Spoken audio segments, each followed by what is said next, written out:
My dear brothers and sisters, today's gospel invites us to reflect on the need to always be prepared for the coming of the Lord.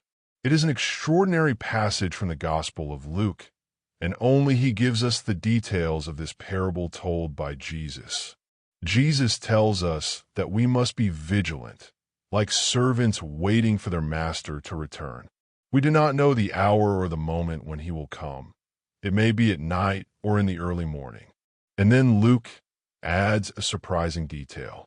Blessed are those servants whom the Lord finds awake when he comes. Truly I tell you, he will gird himself, have them sit at table, and will come and serve them. What an amazing scene! The Lord himself, the Master, takes the place of the servant. The King of Kings puts on the apron and serves his faithful ones. Such love, such humility, only God can act this way. At first, this passage seems to contradict another from the same Gospel of Luke, the parable of the unworthy servant. There, Jesus says that when the servant returns from the field, the master will not say, "Rest now," but rather, "Prepare my supper, and afterward you may eat."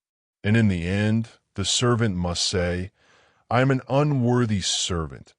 I have only done my duty." It may seem like a contradiction, but it is not.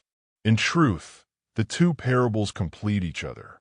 The parable of the unworthy servant speaks of our attitude in this life. We must serve with humility, expecting no reward. We are servants of the Lord, not employees with rights or schedules, but servants of a God who owns everything, even our lives. We live for him. We exist to serve him.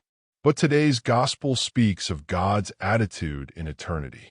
When this life ends, if we have remained faithful, vigilant, and full of love, then it will be the Lord himself who serves us. He will welcome us into the eternal banquet, the wedding feast of the Lamb. As Revelation says, "Blessed are those invited to the wedding supper of the Lamb." Here lies the secret. In this life, serve with love and humility. In eternal life, rest in God's love. The Psalm says, "The eyes of the servant are fixed on the hands of his master."